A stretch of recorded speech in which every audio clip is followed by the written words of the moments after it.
आज का हमारा टॉपिक है सतत श्रेणी में बहुलक का निर्धारण समूहन विधि द्वारा। उसमें ये उदाहरण इस प्रकार का लिया गया है कि इसमें आप देख रहे हैं कि अधिकतम आवृत्ति जो है वो दो वर्गों की समान आ रही है, 5-5 ही समूहन विधि से हमने इसे हल करने के बाद, यानी 40 से 50 और 50 से 60 दोनों की आवृत्ति 5-5 आ रही है। तो ऐसी स्थिति में फिर हमको एक स्टेप और यहाँ करना होता है कि बहुलक वर्ग का निर्धारण करने के लिए 40 से 50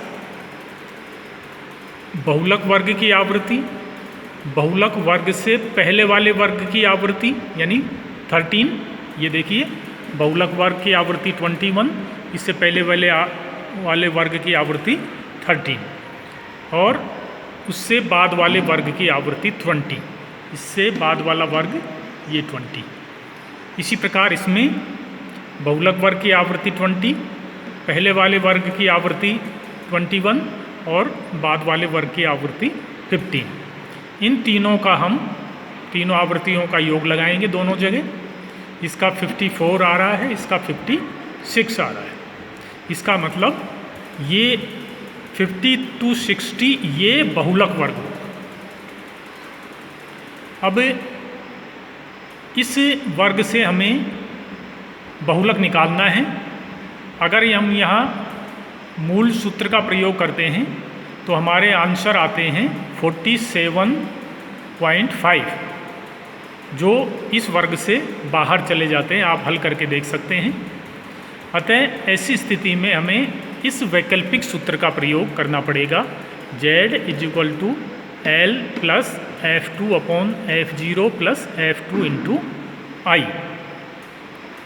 ये स्थिति तब आती है, ये आप ध्यान रखें कि जब जो बहुलक वर्ग आ रहा है उसके आसपास की आवृत्तियाँ उससे ज़्यादा हों। जैसे बहुलक वर्ग की आवृत्ति यहाँ 20 आ रही है, इससे पहले वर्ग की आवृत्ति 21 आ रही है, जो इससे अधिक है। ये 21 अगर इधर भी होता तो भी स्थिति वही हो जाती। फिर ऐसी स्थिति में हमें मूल सूत्र का प्रयोग न करके इस वैकल्पिक सूत्र का प्रयोग करना चाहिए ताकि हम सही आंसर पर पहुंच सकें। तो यहाँ हमने L1 50 + F2 15/F0 21 + F2 15 × 10 class interval, इसको हल करेंगे। हल करने पे हमें लास्ट में जाकर Z = 54.17, तो ये इस सीरीज का बहुलक है। अब यहाँ आप ये ध्यान रखिए कि यदि मान लीजिए इन दोनों का योग भी बराबर आ जाता तो फिर इस श्रेणी में दो बहुलक होते, एक इसमें से निकाला जाता, दूसरा इसमें से निकाला जाता, और इसको हम मल्टी मोड सीरीज के नाम से जानते हैं। लेकिन इसमें ऐसा नहीं है, इसमें एक ही बहुलक है।